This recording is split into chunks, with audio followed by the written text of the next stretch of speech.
Well, hey, Merry Christmas. It's not Christmas yet. No, Bah it's not. humbug and all that. You're looking very festive. Yeah. Do you like the hat? Those are available now on our website. Also, real quick, before we get started, I just want to say we're already a few seconds in, so I got to get this out really fast. If you clicked on this video for whatever reason, be it a title, be it a thumbnail, be it you were like, what is this? Or it was recommended to you and whatever, and then you see it as a podcast and so you're like, screw that, I'm out. I understand. I'm also not one to sit and watch a podcast on YouTube because it's like an hour of your life. However, please, if you listen to podcasts at all or you need something to change up your weekly commute or daily commute, once a week you're feeling like maybe something other than music or football. Football's boring. Go check us out. We're on Spotify. We're on Apple Podcast, Google Podcast, Amazon Music. You can listen to us right here on YouTube Music also. We're all over Google Podcasts, like all those platforms. We're there. JKMoto Podcast. Go check it out. Go follow us on Instagram. Click the download button wherever that platform might be, your personal platform, and then take a listen to us. Because like I said, I understand if you don't want to sit and watch an hour-long video of just two Okay. dudes talking about motorcycles, but that's what we do. Enough said. Sorry. Now give us that professional intro one more time. Yeah, hang on. I gotta be able to read. You have it written down? Well, kinda. It's been written down for a long time. So, welcome back to JKMoto Podcast, a motorcycle-related podcast covering current motorcycle news and racing news and results, specializing in track riding and the average motorcycle owner operator, because that's what we consider ourselves. Brought to you today by, once again, your favorite Working Class Customs. So I'm Easton, your host, and this is Cole, also Hi. your host. Cole. All right. How's On that that? note, let's roll that intro. Yesterday at one point, I was in sick.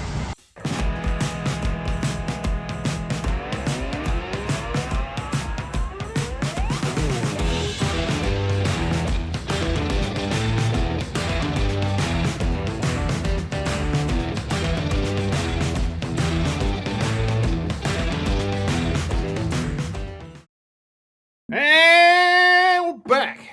We're back. How about that intro, though?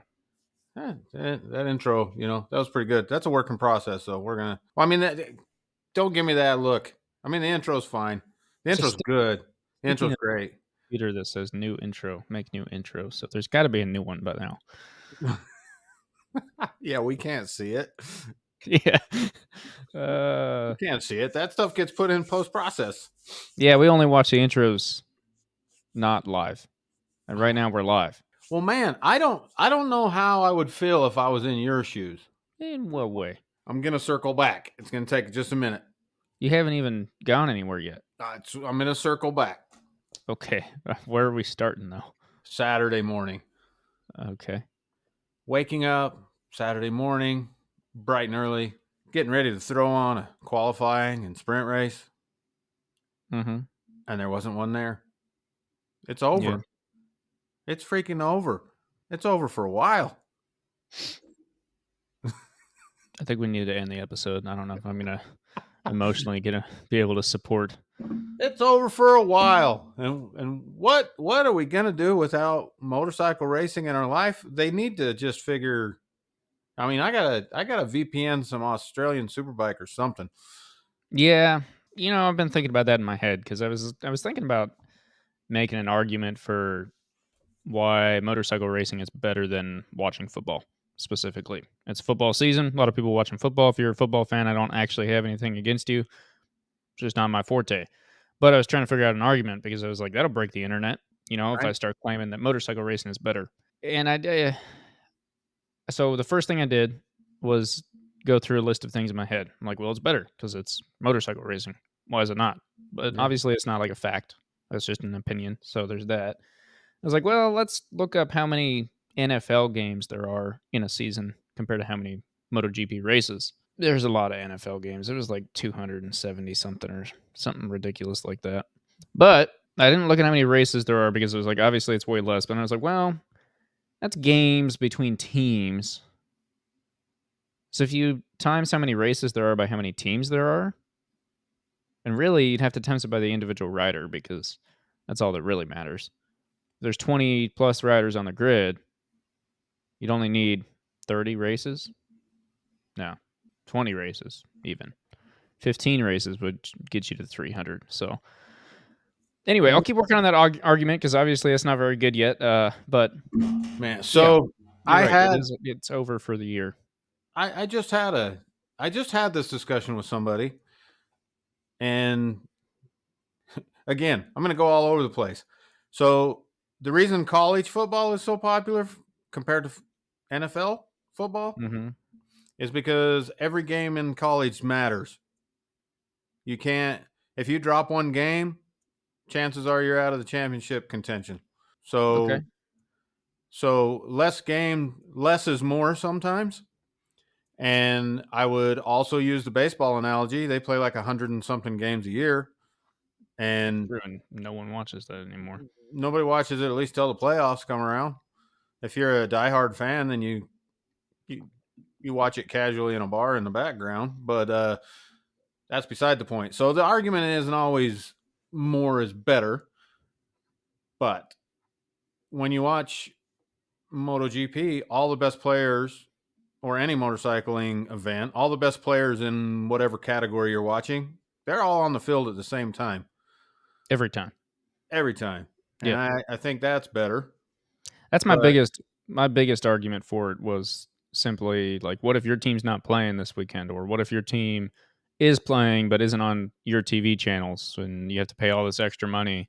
With MotoGP, if you pay for the app, you get everything, and unless your right. guy's out on injury, he's racing. Everyone's racing. But I did have a discussion with somebody that said the reason MotoGP owns all those other sports is that it takes 20 minutes out of their day, 20 minutes out of their weekend, or 20 Mm-hmm. minutes out of their Sunday, let's say, because I Mm-hmm. get to watch something with no commercials. I mean, once it starts, I just watch it with no commercials, start to finish, and I can go get something done on a Sunday. Yeah. If I'm Yeah, watching that's true. football, I have to watch all the advertisements. I have to watch, them stopping every 15 seconds to pick a football up and carry it around and whatever. So one of my arguments is no commercials. There you go. That's pretty good. Yeah. Yeah, even I think, if I remember right, even watching that on TV, once the race starts, they hold commercials. Yeah, there's no commercials during a race. Unless there's a flag, right? If there's a red flag that comes up and the race gets stopped, they'll throw one in real quick. But beyond that, you're start to finish nonstop racing. And I would argue, especially with the sprints this year, maybe the race is just too much, too boring, too much of a long game for people. But with the sprints added in there, like, it's Well, good. yeah, It's action packed. in this world of TikTok and Reels and nobody ever, you just mentioned it in the intro. Nobody wants to watch something an hour long anymore. So, True. man, if you're from the Twitter sphere, MotoGP's your jam. True. All right. That sums that up, I think. We'll get back to that later. More for you coming on why you should be watching motorcycle racing instead of football. And I will say, the only other thing that I will say is that you don't have to give up on football, because guess what? MotoGP's over and football just started. That's And then not football's going to end and MotoGP is going to start again. You can do yeah. both. You can do both, but there's somebody screaming right now that the NFL season's like 3/4 of the way over. Just so you know, Shh. they literally have There's a little bit of overlap. I understand that. the NFL season is like this long. Yeah. Silly. Anyway, I did get into an interesting discussion with my Ducati friend from back east. Yeah, the one, yeah, that you got the Ducati from that started all of this, arguably may have started all of this mess. All of what you're watching right now could be Yes. summed down to one small event. So Or listening to. You might not be watching. huge Ducati fan. Mhm. Huge Ducati fan. And it was kind of interesting listening to the other perspective, because I have nothing against Ducatis. Long hesitation. I don't want to get into that. So the Ducati, cool, whatever. But Mhm. they're not my first brand pick. I mean, you've owned almost as many Ducatis as you have BMWs. That's not even true. That's pretty true. So if it was a very interesting conversation because we started out talking MotoGP, talking about how the year went, talking about, all these kind of things. And my friend has zero qualms with there being 8 Ducatis on the field. Okay. He wishes there was 15, 22 I even. I have more than zero qualms with your friend, but I'll hold them for now. I know you don't agree with that, and I have less of a problem with it than you do because I have said many times, and I'll say it again. You say what you want about Ducati, but I appreciate the fact that they put 8 bikes on that grid because they help keep our sport going. And I mean, they filled the gap. Now, I think some of them need to get the hell out of there now. Yes, but Yeah, I think I am humble enough to say that I agree with you 100%. I am glad that Ducati is doing it. I'm not necessarily mad at Ducati for having 8 bikes at the grid. I'm more mad at all the other manufacturers for not for being there.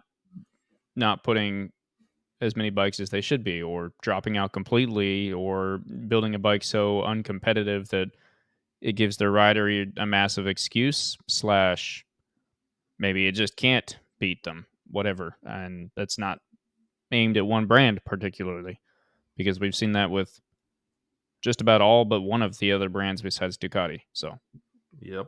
Having this discussion, like I said, we started with MotoGP. It was interesting hearing his perspective. mhm. He's turning the TV on to see Ducatis. So when they're all Ducatis, that's just making his day. But him just talking about, I made a comment about old golden underwear in front of him Mhm. using the gentleman's real name. And he instantly fired back and started telling me what a fan of Marc Marquez he is. And I said, "Is that because he's going to a Ducati? Now you're going to be a fan of Marc Marquez?" Bandwagon. And I think he might have been offended by that comment too a little bit, and just was, saying that when Marc Marquez started becoming more and more of a fan of him as he's went through all these injuries, Mhm. Okay. because he said Mark rides the way Mark rides. He's always rode the way he rides. Some people could call it a little dirty at times, but definitely aggressive. Yeah. And he went through all these injuries, and he said every time you see him, he's got a smile on his face. Don't matter what's happening, he'll smile for a camera. And he just takes it in stride and knows that if you ride like that, sometimes you'll be on the bad end, sometimes you'll be on the good end, but that's just how you ride. I'm And glad that someone else in the world sees the truth. It's refreshing. so he said that. I can't help but think he's not just starting to hitch his horse to a wagon, possibly, but that's fine too. But we had that whole conversation, and then I'm telling you all this story to say the conversation bled over into World Superbike. Okay. And this is where I was really amazed about just how strong the Ducati pill is when you eat it. Okay. Because we started talking about World Superbike, and I mentioned how excited I was that Top Rack has moved to BMW. Because now, for once and for all, you heard it here first. If Top Rack doesn't win a couple races next year, at the very least, if he doesn't Mhm. win a couple races, I will sit up here and tell all of y'all what a pile of junk that BMW bike is, and that it's a club race bike only. And if you're trying to play games seriously, then it's just forget it. All right. You did hear it here first. Yeah. Write that down. Mark your calendars. Yeah. I I don't don't feel know. I'm confident enough to think that that's not going to happen. But as I started talking about that, I just assumed everybody knows Top Rack's the best rider in World Superbike. Like, Yeah. I mean, Yep. I just assumed. I mean, I could see an argument for Johnny Ray, but I mean, it's pretty obvious Top Rack is the most skilled rider in World Superbike, especially after Ooh, some of the antics at the end of the year. And oh my gosh, this Ducati pill argued with me fairly heatedly about why Batista's a better rider than Top Rack. really? Yes, and I said, "Come on, just because he's on a Ducati in Italian doesn't mean he's a better rider." I Uh-huh. And he says, "Well, he won the championship. He won the championship. What say you?" And I said, "Well, he's on a faster bike." And he said, "That's not Ducati's fault." And I said, "No, I appreciate I love that Ducati has a faster bike. The last thing I want to do is force them to slow their bike down so that others can compete. I want the others to get better. Right. Yep. But I mentioned the weight advantage, and he said, doesn't matter. Go hire a smaller rider. Ducati makes the best bike. And his final argument is an argument that we've all heard, but his final argument was Batista's winning the race, but where are the other Ducatis? And I said, Toprak's finishing second, and where are the other Yamahas? Yeah. And I could also say Johnny Ray's in the top 3, and where are the other Kawasaki's? Right. So, and what happens when you? I mean, it's the time old question of what happens when you take Toprak and put him on a Ducati with some time to get used to it. Yeah, or depending on who you're talking about, maybe you don't need any time to get used to it. I think in any, and we're going to prove that next year, but in any sane person's heart, I think that the chance of Toprak moving to any bike on the field and being competitive is so much higher than Batista moving to any other bike on the field and being competitive. That's so for me, it's good to be a Ducati fan, but that's just one step too far. Not to take anything away from Batista, but I don't think he's going to like the Hall of Fame or anything, whereas a Toprak and a Johnny Ray will. I agree with you. Yep, I agree. But that's the scariest part for me, and we've talked about that so much it's a little bit over hashed out, but I'll say it again anyway. Is that how many of the riders that we're seeing now on Ducatis are actually as good as they look? Give it to Ducati 100%. They make an amazing bike. A lot of those riders have plenty of talent. Yes, and I'm not trying to say that these guys suck or they're terrible, but are they truly as good as they look, or is it the bike shining underneath them and giving them that advantage? We're going to find out next year with the we'll get into that in a minute. But while we're still on World Superbike, I just want to say, have you been watching? World Superbike? Toprak finally got to ride that bike.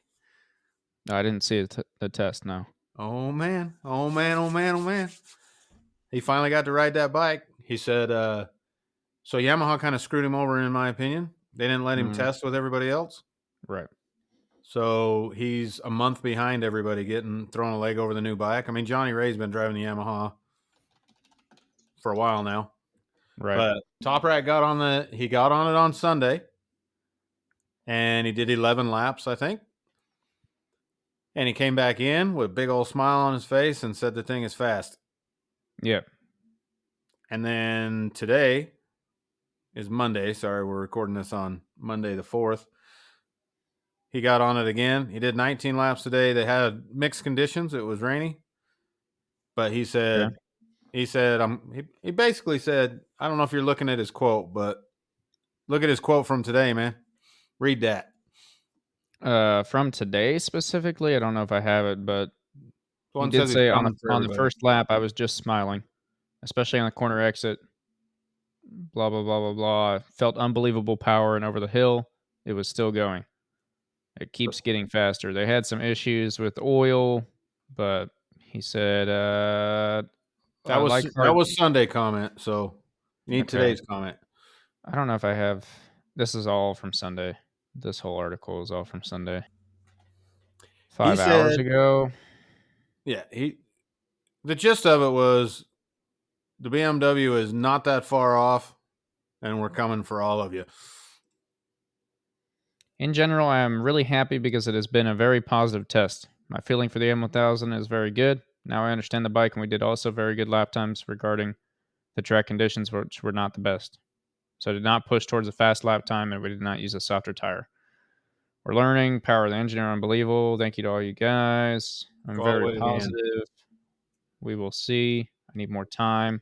Yeah. In general, I am very happy. And after the first laps, I would say that we are not far. We are coming. There you go. I like it. And guess what else? Huh. What do you got? Either I'm not the only one drinking Kool-Aid, or the rumor mill is start to ramp up. And I swear, you know Where'd you see it? You know it. You heard it here first. There's some clickbait stuff on the YouTube right now. Toprak went to BMW to win them a World Superbike Championship and then MotoGP. It's a lot of clickbait things. If you actually watch the videos, he says he's there to win a championship for BMW. He said it would Mhm. mean more to win it on a BMW than it would on a Yamaha at this point. Okay. And then he also says he has not given up on his MotoGP dream. He was quoted as Okay. saying. So one of those things doesn't have anything to do with the other, but they're trying to make video headlines that look like it. Piece it together. And that is the one thing. If it's your first time to JKMoto, thanks for being here still. Thanks for being with us, listening, watching, whatever it might be. We try very hard to. Our titles might be clickbait. Our Your thumbnails, titles. maybe a little bit. But we're not going to lie to you. I'm not going to make stuff up, and I'm not going to say things. We are not going to say things that we don't have confirmed. We might say some things that we think, but I think we're pretty good about prefacing that that's opinion, or we heard this somewhere, maybe just a rumor mill. Not going to just come out and say a bunch of stuff that may or may not be true and piece words together from across the internet when things aren't confirmed, because who wants fake news? Yeah, but I might have started this one. Maybe. Yeah, maybe they watched our podcast and they're like, yeah. I've been telling everybody to listen, and I'll tell you what, that guy does a hell of a good stoppie on a BMW. Well, I think he does that on just about anything, but Well, yeah, all right. but he's been out there doing that. Excited for that. Excited for that next year. If you know, you hear it at least once an episode on here, but man, I hope they make it to MotoGP at some point. But if they just start winning some races, Garrett Gerloff says he expects him to by the second test. He expects him to be breaking track records. Ouch.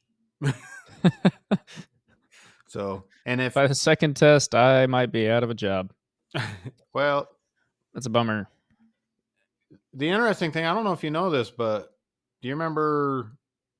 It hasn't really come up, but a couple years ago when Garrett Gerloff was riding for Yamaha, his career was really on a upward swing. I mean, he was he was competing, he was getting better and better every week.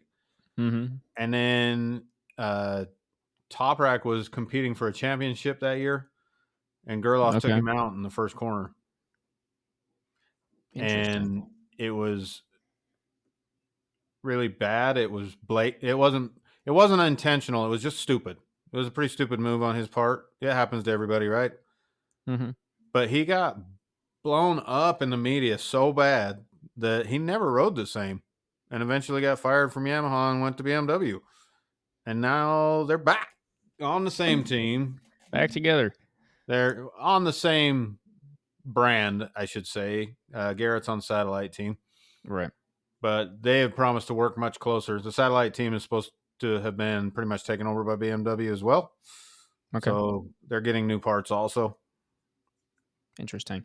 Yeah, and that's, the funny thing is, if let's take your theory, again, not fact here, but your theory, and the theory of, I guess, some other random people on the internet, that Toprak comes in, wins championship, and BMW says, sweet, hey, look, BMW head people, we did it. We won. Can we get some more money? We'll go win somewhere else too. And then they head to MotoGP. That's so backwards to me. I understand that it's easier to do World Superbike because you're using a bike that you're trying to sell on the street. But one would argue that the only reason BMW has that bike at all is for World Superbike. So what's the difference between that and doing MotoGP? Obviously, more money to get in MotoGP. I got that. Whatever. And they're already in MotoGP with a safety car, and they're a huge sponsor, so they don't really, they get plenty of business that way, whatever. But in my head, I'm like, it would make more sense to be like, look, we are so close. Let us in MotoGP so we get the design time and be ahead of what's on the street right now. Because right now they're playing catch up, right? Everyone else is testing their bikes in MotoGP, testing out all this aero, all this crazy stuff, and then adding it to the street bikes. Fully tested already. BMW is adding it to the street bikes and testing it on the street bikes. So that feels like a step behind. It feels kind of a backwards way of doing it. But not to go backwards back to Toprak again, but when you get a chance, read that whole article. Mm-hmm. You'd appreciate some of his comments. He said he basically said the Aero sucked. He said Okay. he didn't know how to drive with it. He said it doesn't make he doesn't have to lean over as far to get the bike to turn. Right.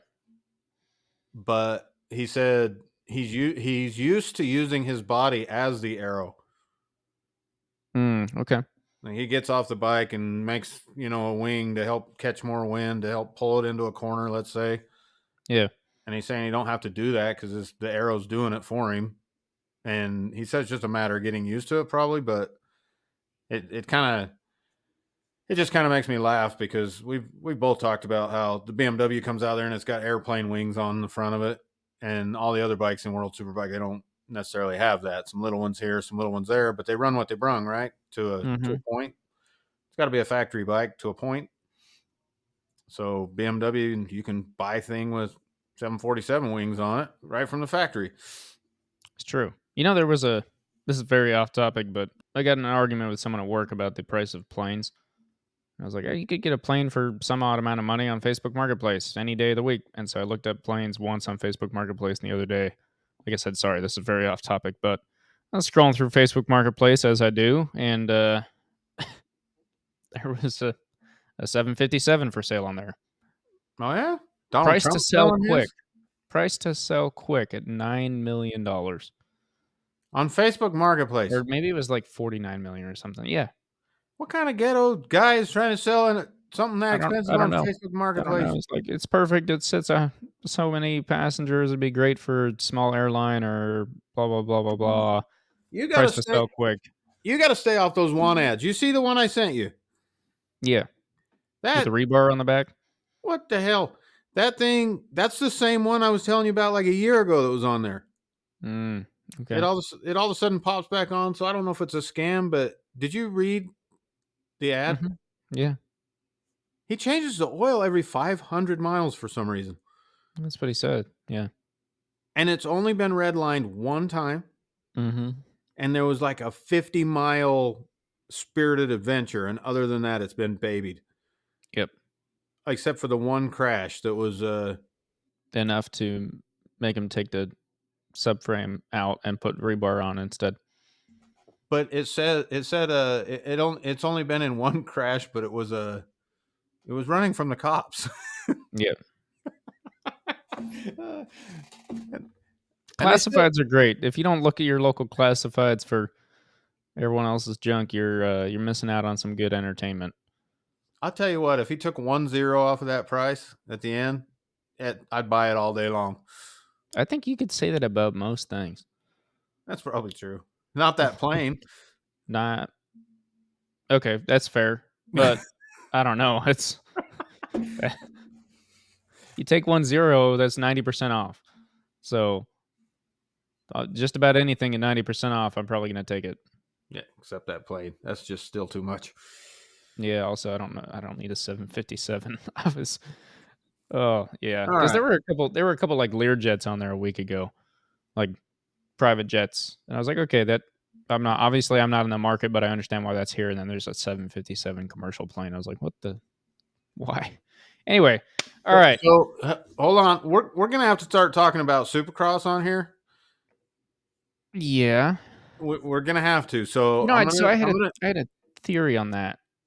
Yeah. Ducati announced they were going to motocross, Supercross, whichever it is.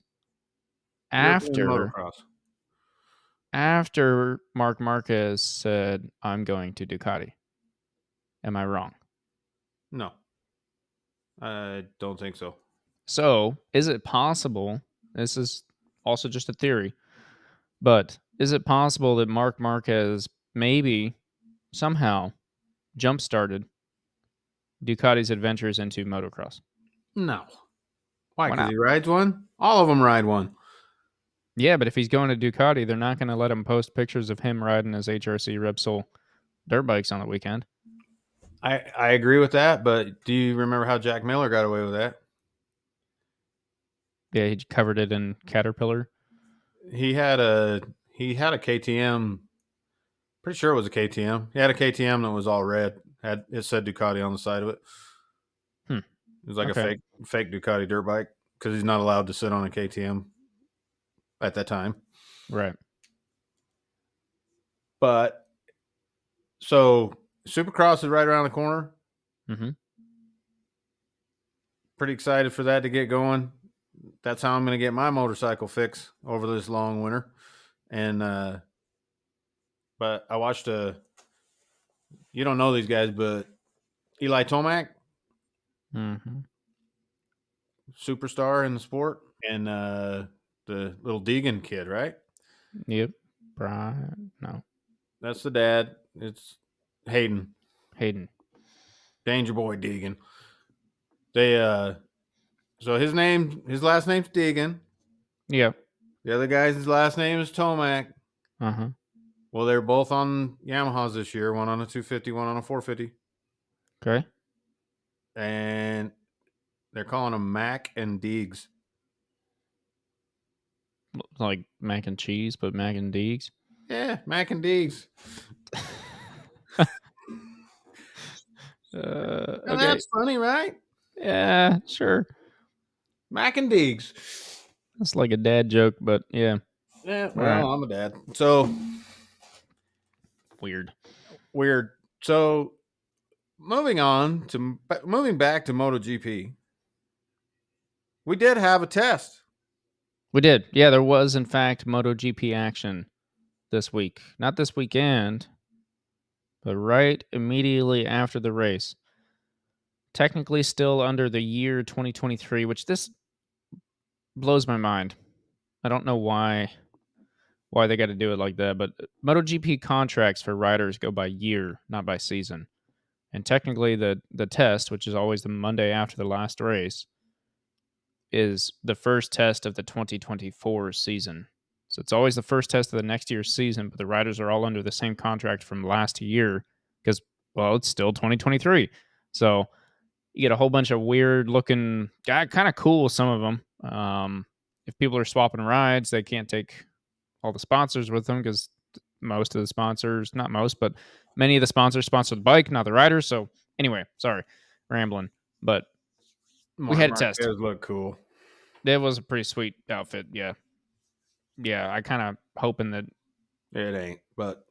Well, I know it's not going to look like that, but I had this like dream in my head that he's just going to go in there and be like, my color is red. Ducatis are red. Why don't we just go red? And then just go red. They can't also go red. to mess with the factory bike a little bit. Yeah, I was going to say they can't go red because of the factory bike. And one more red bike would be too many because the gases are red, the Ducatis are red. Oh, I forgot about the gas. That's because you never see them. Yep. Yeah, next year, maybe. Pedro's, yeah, maybe. Okay, so let's do this right. Okay, so where are we starting? Right. So who should we start with? Let's start with Aprilia. All right. What did Aprilia do in the test? The same thing they do every year. They freaking won it, man. The same thing they do every freaking year. One, there have been no team changes for Aprilia going into 2024. Oliveira was not there. Hasn't been there. Hold on. What? There's no changes in riders for the Aprilia factory team. Yeah. Or the satellite team. But there has been changes at the satellite team. Yeah, well, we're not talking about that right now. Okay, move it along. Sorry. That's different news. You're breaking us up. We're not going to have time to cover everything. All right. Move it or lose it. All right. Aprilia, no change in riders. Haven't seen Oliveira in a minute. He had a heck of a season heading over to Aprilia. What I and I think some other people at least thought was going to be quite the season for him. Yes, Cole. Yeah, from the back. That's why you're being confusing. You said we're not talking about the satellite team. You keep talking about Oliveira. I said we're talking about riders on Aprilias. Are we not? Okay. Again, move along. Sure. I don't know how that's not confusing. Or how that is confusing.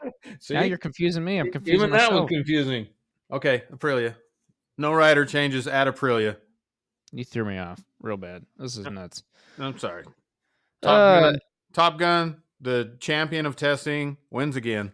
Wins again. Yeah, he loves to not win races and then come out in the test and be like, "Look how amazing we're gonna do next year. It's set an all-time lap record. This is my home track. I love it. The bike's doing great today." And yeah, Next year's the year, baby. yep. Which I did comment on our recent Instagram post. Someone did say it's his for the taking. He's gonna take it. I don't I would love. agree. I don't I would. agree. But good luck. I would love it. I would love that. Not necessarily him taking the championship, but I would love him to be actually up in contention for more than like the first two races. Oh, I hope so. We need to have 5 people fighting on the last day. That'd be amazing. Yep. Anyway, that's Maverick. He took first. Raul Fernandez on the RNF. Sorry, the what was RNF team. Was actually in 5th, which is really good for him. Pete was interesting this season, kind of up and down. So mostly down. Yeah, a lot of down, but he came up a couple times. You're like, oh, there he is. Oh, bye. So yeah, and then the other two Aprilias took last and second to last. So Aleix was not feeling it. no, I don't remember what his excuse was this weekend, but I think it was injured from the. He might have had an injury from the crash. Yeah, I'm thinking I remembered something like that. But with him, it doesn't matter. So if we're gonna get through this, we just got to do all Aprilia news. Okay, spit it out. Why you want to fight? I'm just trying to help. Yeah, what do you got? What is it? RNF. What's the news? Yeah, what about him? They're gone. Uh-huh. That's awesome. Is it? I think it's great because so they had that big opening, at the beginning of the year when they introduce the team, they introduce the livery, all that kind of stuff. Yep. I watched like a half-hour special on that RNF team. I still don't know what the hell it is. I don't know what they're trying to sell. Yeah, I don't know. I don't know. The sponsors in MotoGP, as an American, the sponsors are so confusing because you have like Lenovo. We all know what that is. I don't necessarily actually know what Repsol is. I always just figured it was Honda. Oil. Is it? Yeah, and then he's sponsored by the Grin and Bear teddy bear helmet thing, which is a clothing line we established. Polar Bear, yeah. So Repsol is oil, I guess, which tracks because Suzuki X-Star is oil also. Grassini, no idea. Couldn't tell you. Yamaha is just Yamaha, right? They're the Monster Energy Yamaha. They get a pretty big Monster Energy sponsor. And then Pramac, yeah. So I'd say Pramac, Grassini. If you do some research, you can figure them out a little easier, but it's often just confusing. Agreed. So they're gone, but you see Pitbull, the singer, rapper. I didn't catch that. So I haven't actually looked into that news at all, which is maybe why I was avoiding it so hard. So you get to kind of take this one over. Well, now I don't have it in front of me. Now I'm unprepared. Pitbull, the singer, is apparently involved in NASCAR. And now has decided he would spend some money over in MotoGP and is going to be the title sponsor for the new Aprilia satellite team. But Sweet. It's not just the sponsor that's gone. They can the actual RNF team. Interesting. So the riders still have their bikes, but that's it. The riders still have their bikes, and the crew's probably still there or whatever. But they're forcing that. This sounds terrible. I don't remember that guy's name either. Anyway, real prepared, Cole. Real prepared. I'll do my own Google. Okay. Anyway, they're gone. More to follow on the Aprilia non-RNF team. and details on that. I'm sure also we will get we'll get more details coming in as the winter kind of goes over. It is how do I say this? Peak rumor season in This is MotoGP. okay. That you're right, but that's so NASCAR outfit Trackhouse Racing set to become Aprilia MotoGP satellite team in 2024. There you go. Trackhouse Racing, which is owned by Pitbull, not the tire stand. Not the tire Just saying. stand. Sweet. And guess what else? What? The important part I wanted to bring out, now that I remember Trackhouse Racing. American company. Yeah. Is that That's it? that's the only American company outside of American Racing. That's the first American company that's in MotoGP. You know, There an you go. American That's company is true. gonna want to put an American on their bike at some point. That's true. We just need to get an American worthy of a bike. Yeah, there's a lot of them. They're just retired. So, Yeah. All right. anyway, so that's Aprilia. Moving on. There you have it. Aprilia news done. Wrapped up. Let's Okay. talk about Suzuki. Oh wait, let's talk about Honda. What? You still? I'm just messing with you. You still Why got? you got to be like that? You still got? You still got your Honda stuff pulled up over there? I have everything pulled up. Yep. So we got 2 new riders on, or so Yes. we're talking about Honda. So there's 4 bikes involved in this. Yes, there's a factory team and a satellite team. Factory Yep. team, satellite team. We have 2 new riders, 2 riders returning from last year. You have Nakagami on the satellite team returning, and he will be alongside Johann Zarco, who's coming from a Ducati. Correct. So Johann Zarco will be one of those guys. Earlier in the podcast, we were talking about, can anybody just drive because it's a Ducati? Johann Zarco is going to be the first guy we talk about that has the opportunity to show us that it's not just the Ducati, it's him. That's correct. I didn't say he was going to be successful. I just said he had the opportunity. Yes. So, yeah, the opportunity is there. And I will preface all of what we're going to give you the results here, and I'm going to try and keep my opinions at bay as much as possible, because the last thing I want to happen is say something along the lines of like, well, yep, obviously they can't do it, and not give them time to get used to the bike. One day on a brand new bike that's completely different is not enough time to get used to it and learn how to ride it. And also, you got to realize that between the top and the top 21 riders, so Taka Nakagami in 21st, 130.976. Maverick Vinales in first, a 129.253. So that's 1.7 seconds difference, which is not really that much. In MotoGP, that's a huge number. That's a big difference. But when it really comes down to it, under 2 seconds difference in all of the riders is not a lot. So when you got people all over the place, it's not necessarily the... Anyway, you guys know what I mean. So, yeah. So Nakagami and Johann Zarco on satellite team. Correct. And then our second opportunity of a Ducati rider proving that it's not just the bike. Which is a really good person to prove that, I think. That's a whole discussion. But yeah. Luca Marini on the Honda, taking Marc Marquez's seat. Sure enough, yeah, literally last minute. Like, I didn't know until the morning of the test. And I don't know if anyone else really knew either, officially. Obviously, the rumors were out there, and everyone was wondering. But yeah. And he's joined. Luca Marini. He's joined by returning for his second year on the Repsol Honda, Joe Amir, who did what in the test? 13th. 13th. Did he crash? Yep, so the first Honda in the test is actually Luca Marini in 10th. Joan Mir down in 13th. Zarco in 17th, and Nakagami down in 21st. Yeah, I didn't realize Luca had... That's crazy. That's crazy right there all in itself.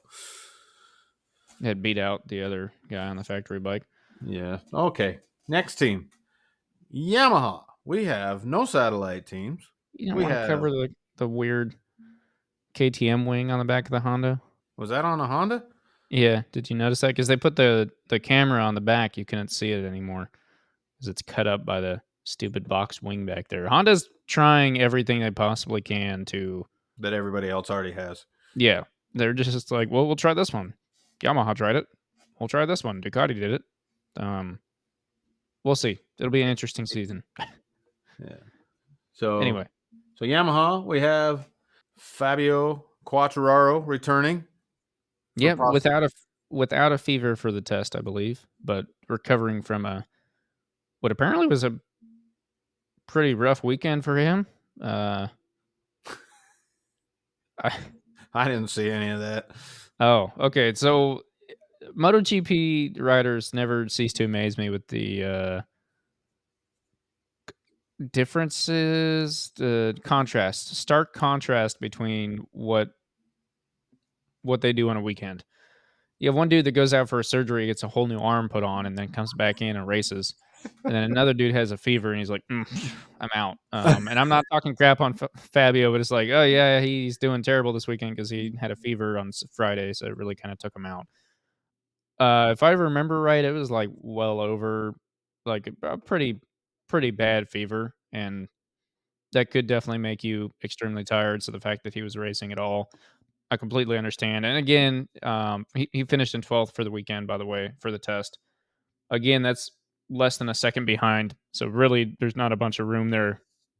But anyway, yeah, he had a fever. That's why he didn't do so well. So he is joined by Alex Rins.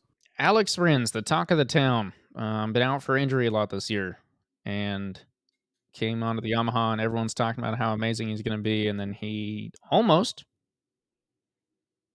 put the Yamaha on the dirt, didn't, pulled in, and that was basically kind of the end of his pushing of the Yamaha. How beautiful were them Yamahas, though?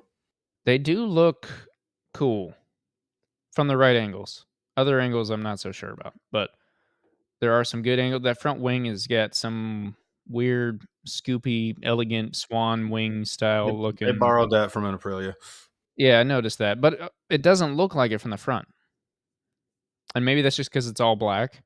Aprilia's got the big old Aprilia written on there. But like from the front, it's got this sweet, just nice swoop down. Then yeah, you look from a different angle, you can see it's very obviously an Aprilia style wing, but they do look cool. Yeah. Alex Rins finished in 19th. Then Cal Crutchlow was also out there testing. He took 20th. So anyway.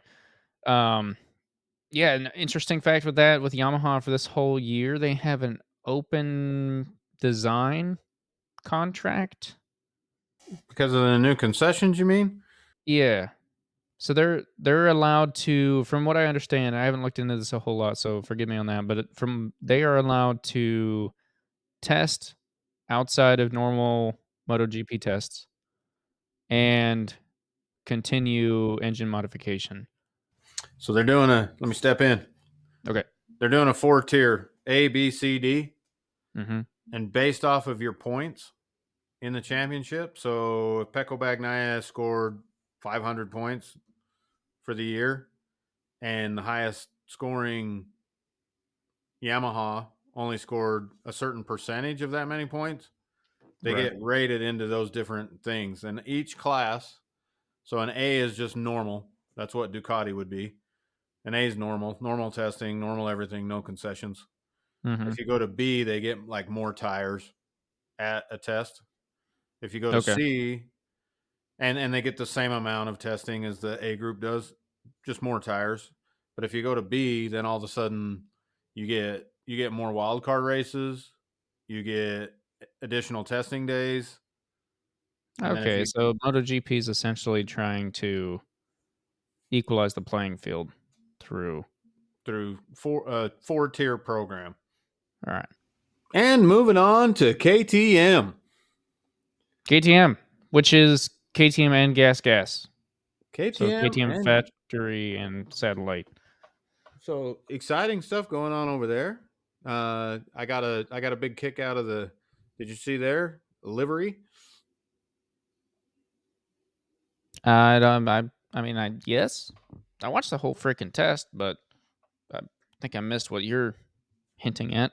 They had the like zebra colors on the bike. Oh yeah, they were trying to. They're trying to hide their. We don't want anyone else copying our arrow, so we're gonna try what the car manufacturers have been doing for years and put the. Yeah, which is so funny because then Simon Crayfar's down there like all up in there, looking all over the thing and tell you every single little thing about it. Like, well, compared to last year's bike, this wing looks like it moved down about 10 centimeters up at the top, but then moved in 2 centimeters at the bottom. So clearly that's going to give them, and You goes know, into it'd be his really funny. crazy. Huh. Option 1 or option 2. Maybe Jack just was like, Australian and I want to ride a zebra. Okay. Or option 2, maybe that's the livery they wanted, and it was so bad everybody just thought they were trying to camouflage their arrow. Yeah, so as I stated previously in podcasts, we don't spread rumors here.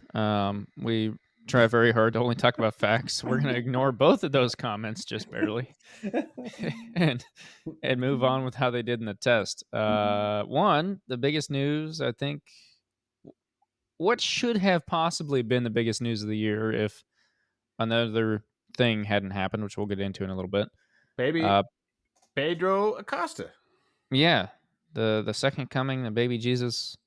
Pedro Acosta came up from Moto 2, is on not a factory KTM, but rather a gas right next to last year's rookie and rookie of the year. Well, there'll be because two. he was the He'll only be the rookie. rookie of the year this year. Is there any other rookies? I don't think so. There are not. No, he is the only new rider. So, man. They literally just pull out Pedro in. That's it. Everything else is.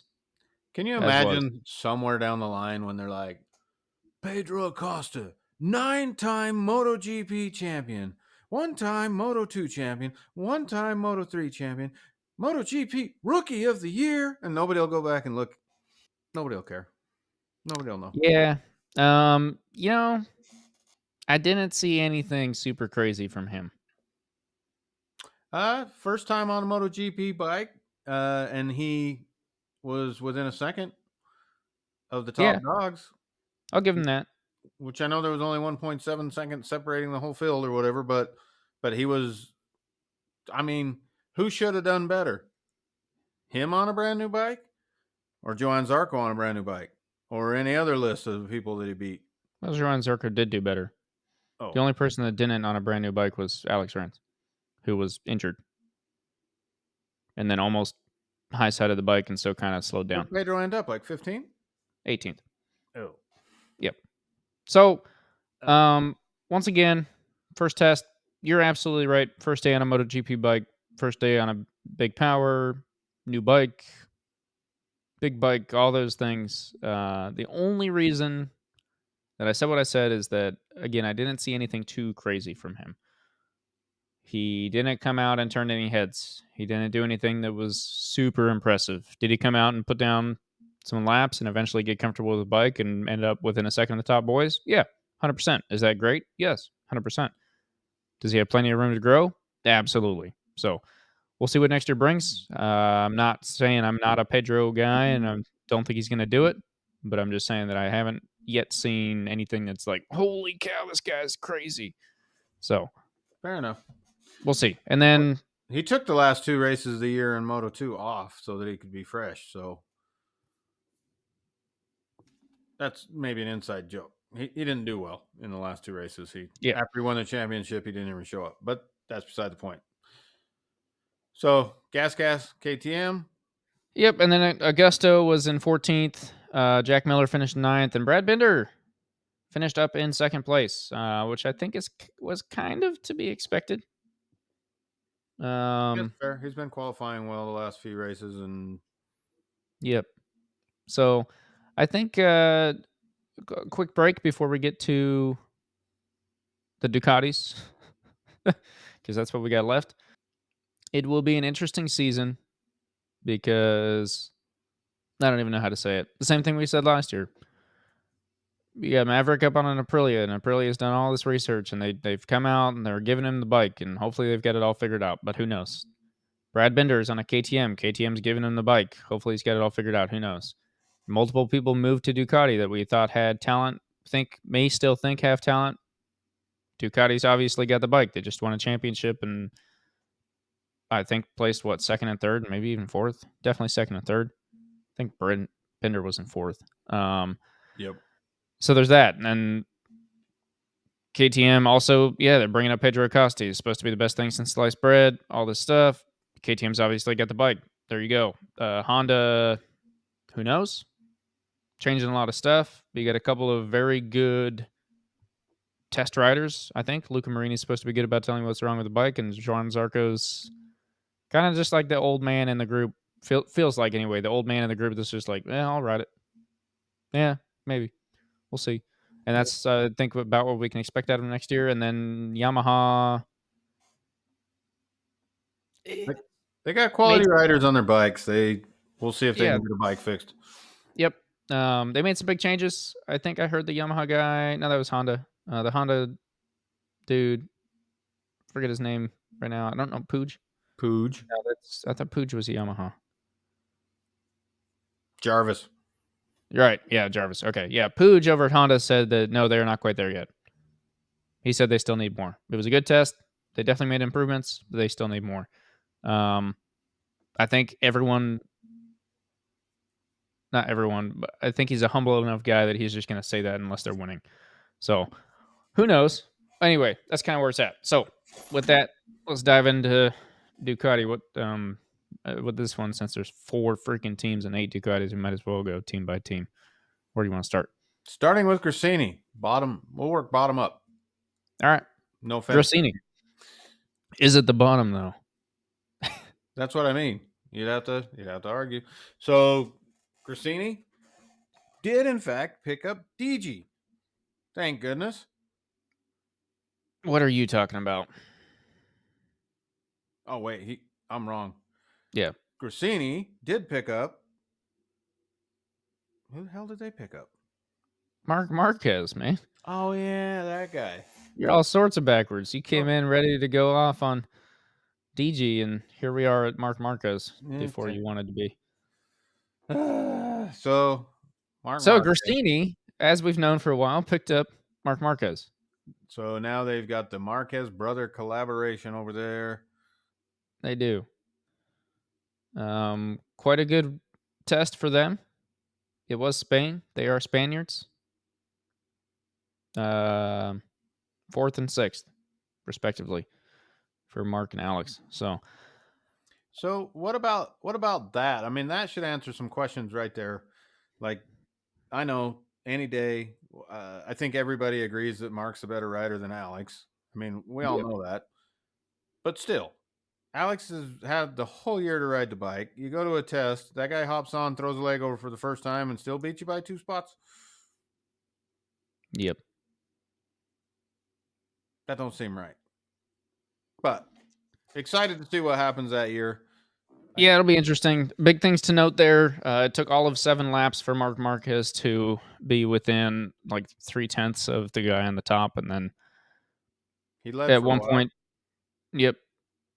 And then he took the top for a little bit, and then he finished down in 4th. The second fastest Ducati. So I think no one was really surprised. No one will act surprised anyway. That he went over to that bike, hopped on it, and what was impressive to me is that he went out and did 8 laps with all of the settings of the bike in neutral, basically. Middle of the road. Here's the bike. This is your test run. Go see what you can do.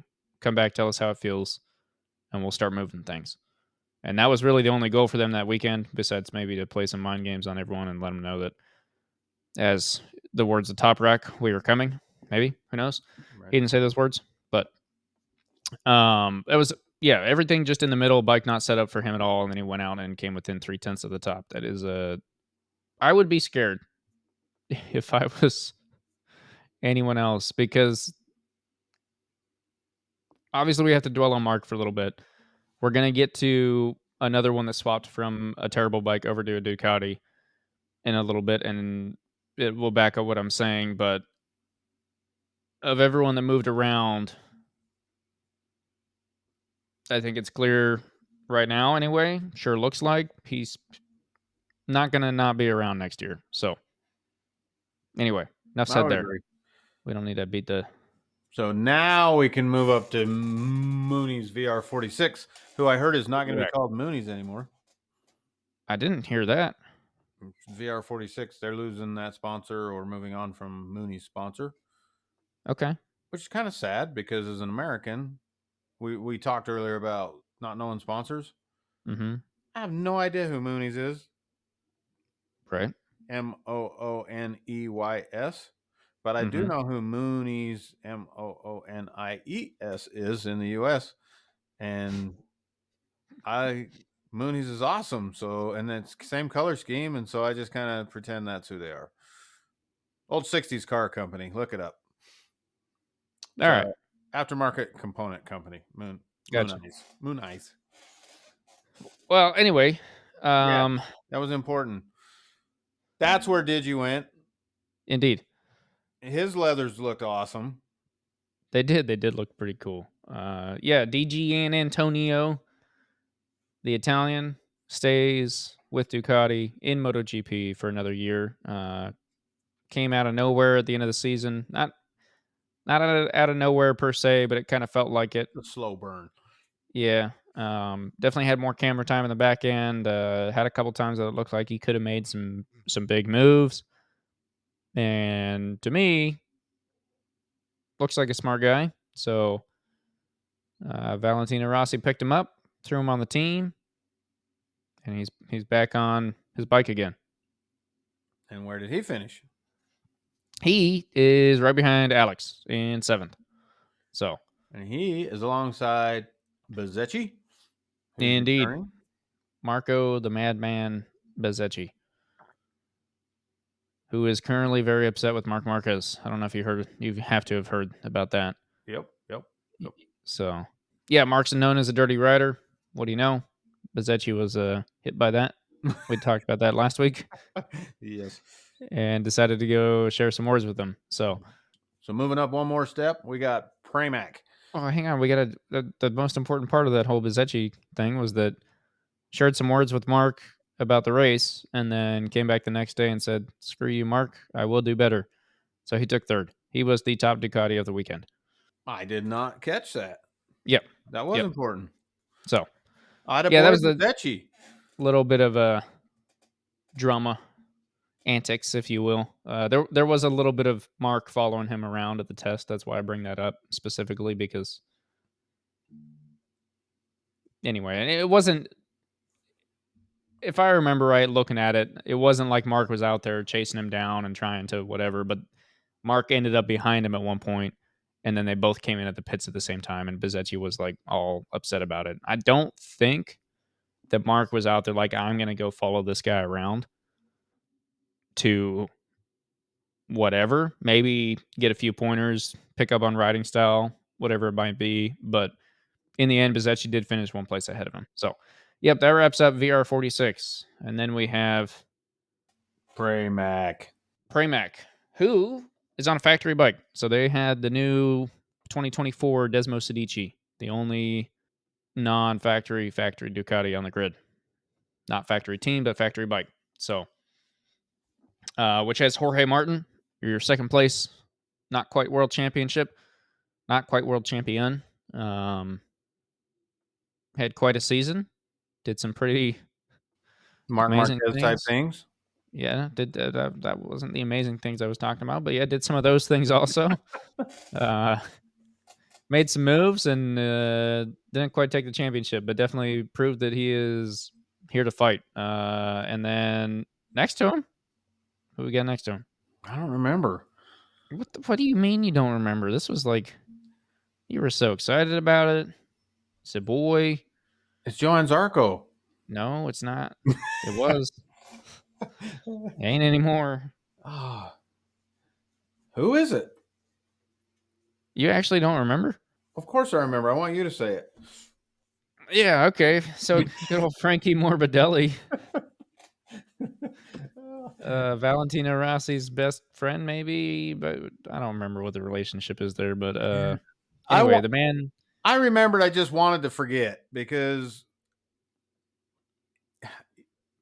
and maybe you were going to go there. I'm sorry, but you talk about a rider that comes from one bike, jumps on another bike, and how long the crossover is. Mm-hmm. Is that where you were going to go? Mm-hmm. Okay. Continue that Mm-hmm. then. Well, I was gonna say he will be the tell this year. He is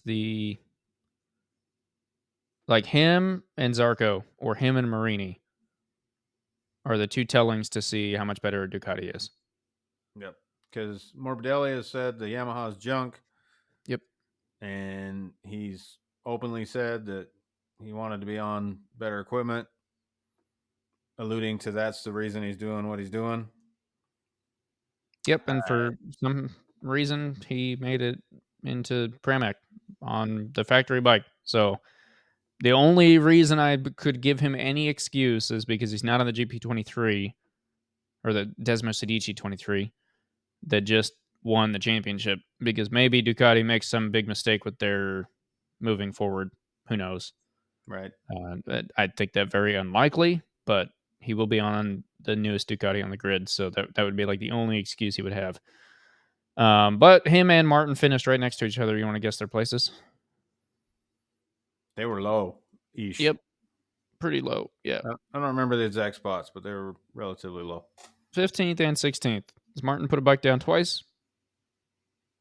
So Martin went out and wrecked in like the first 10 minutes of the entire day, and then stayed out there in his dirty leathers and wrecked another bike later, if I remember right. He had a hangover. So, yeah, he was in 15th, Morbidelli in 16th, and that leaves us with just the final, the two boys. Pecco and Bagnaia. And Pecco Bagnaia and Enea Bastianini, rather. Yep. Those are the two. Bagnaia and Bastianini. Bagnaia, obviously your world champion from the year, took 11th overall, a 129.9, so 7/10 off. Never been one to do crazy in the practices, honestly, in the tests. He's never been a big test guy. He used to not be a big qualifying guy either, and then he kind of realized that he had to be. So, who knows there? Also, he was testing the new bike, testing the 2024. So you can. It's the thing is, it is a test. It's not necessarily, hey, go put down the best lap time. It's, hey, go figure out what we need to change to make sure this bike is good to go for next year. So that's fun. This is one chance before they put him in the closet for a while. So Yep. they're not allowed to screw with him. Bastianini, poor guy, quite the season, or quite the not season for him. He gets one more year on that factory bike to see if he's worth keeping around. What did you think about the end of his season? He won a race and then went back to nowhere again. Kinda, yeah. It was weird. I was a little mad. I put him on my fantasy team expecting great things because that's what he did last year. Came up out of nowhere at the end, looked really great. Got on that factory ride. And then this year he had a whole bunch of injuries. Came back, finally looked like he was good again, won a race, and then was sitting like right behind Bagnaia for a little bit. Like, looked like he was going to do great things, and then you're absolutely right, kind of fell off. I don't know. I have no idea what to expect next year out of him. I expect great things, but silly season. He's got to hit the ground running, or his contract will be voided before we get to race 6. Yeah. Yeah, which will be interesting because I can only assume they would put Jorge up there. But, I mean, Bastianini and Bagnaia, that's like their dream team, right? The two Ducati Italians in the right light look exactly the same hairstyle and all this stuff. They should just be finishing first and second every single week. Right. Every race. Like, it should just be red. With Bezzecchi coming in third. Yeah. Yep. That would be... Maybe Morbidelli.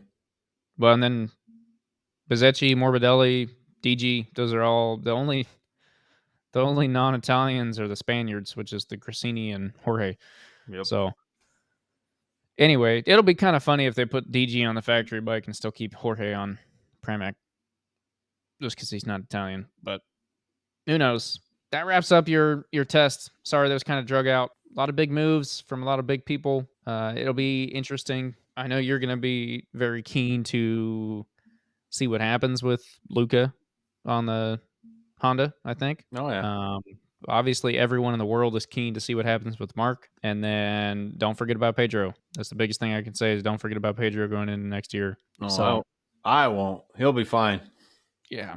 But next test is coming up in February, and the racing starts in March. And we're going back to Qatar for the beginning of the season. So Yep. Back to normal schedule. Yep, to open it up. So that's gonna wrap us up, I think, for MotoGP for sure, and I think for the week. So Yep, I agree. anyway, can be looking forward to Watch for some Mac and Deegs. Yeah, Mac and Deeks coming up in the off road version of Two Wheel Racing. We'll be getting at least some highlights as that starts to come out. Going to be getting some guests on, at least one guest at the moment that we know of. Try and get a couple more. Might kick back and let the old man tell some stories one of these days coming up. You talking about me? Yeah, man. I'm just going to pop some popcorn, get my hot chocolate. I like it. Just sit back and relax. So, yeah, that's about all we got. Okay, well, let's let them get out of here. All right. Thank y'all for being here. Make sure you click that subscribe button down below, or if you went over and decided to listen to us on one of our other platforms, hit that download or whatever, follow, subscribe, whatever it might be. However they do it. I don't know. I don't have all of them. Sorry. iHeartRadio. That's another one. Smash Throw a it. like on the video. Let us know in the comments what you guys are thinking. Hey, if we are boring you or you don't enjoy listening or whatever it might be, we take feedback. So please give us the feedback. We'll take it on board. We'll move forward. We'll improve. We're here for you guys. So, Okay, let's let them go. yeah. Thanks. Thank you.